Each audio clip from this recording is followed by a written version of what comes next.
In 1988, I was working in Hargeisa, and I lived here for several months while the war was on. You'd always see a dead person lying on the road, and sometimes you knew the person. Sometimes you'd notice people who have been massacred. All these things have a negative impact on your mind if you don't get assistance. So here in Somaliland, there are few people who are not affected by the war.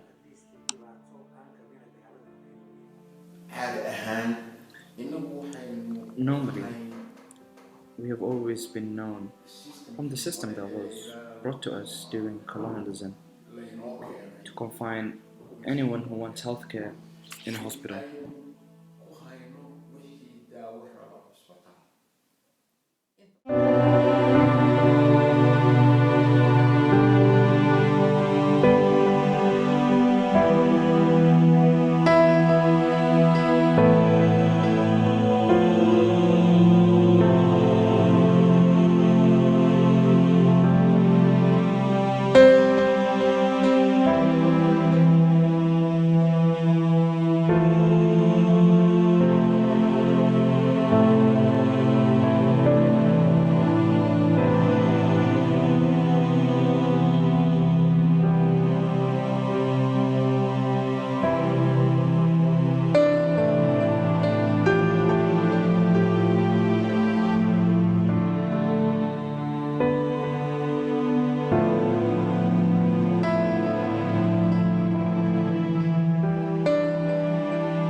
My name is Nimo Mahmoud Herse. I've been looking after my son for 11 years now. Of the 11 years, we've kept him chained for 5 years. He is now disabled and his hands and legs are chained. Only God knows how much problem he's facing, and you cannot summarize it.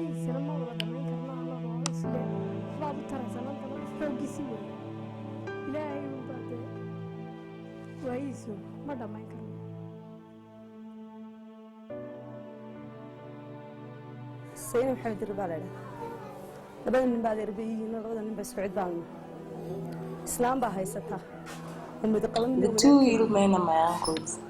They're looked after by one of the men's wives. That woman has a lot of problems. Those men are kept in the house. She doesn't have anyone to support her. Then one of the lady's son is now ill and is in an asylum. The man used to be in an asylum, but one of them broke his leg there, so she moved them home.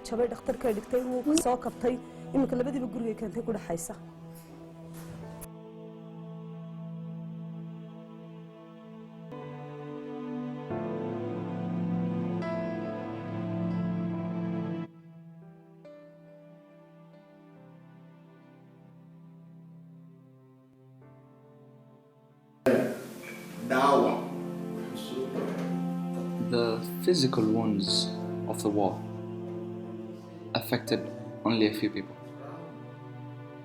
but the psychological trauma affected 100% of the community. I haven't seen anywhere where it's written the percentage of the people who lost their sanity or the percentage of the population that were not affected by the problems, as well as those in between who remain at risk and thus need the assistance. I cannot know the numbers, but I know that the crisis that befell our people, whether it's conflict, floods, or strife, have been recurring. And even till today, there's a possibility of them occurring again.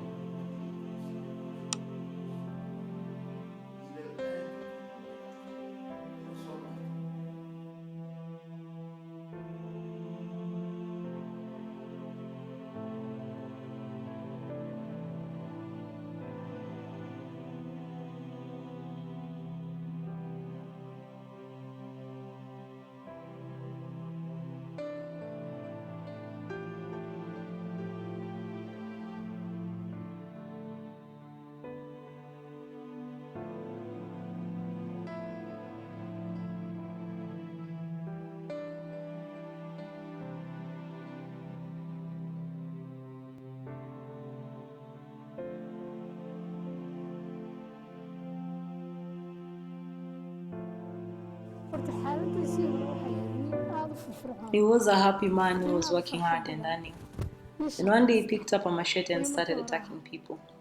That's when it was found out that he was sick. When he was asked why he had done it, he had said detectives after him and people were after him.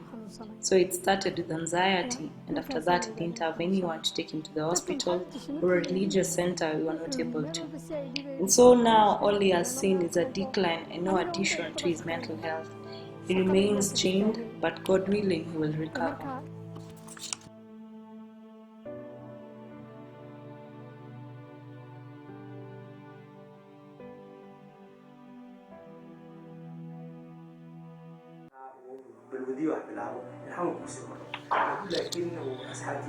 It won't help someone if they start drugs, but if they talk to their friends or he shares problems with people he trusts, then his burdens will be less.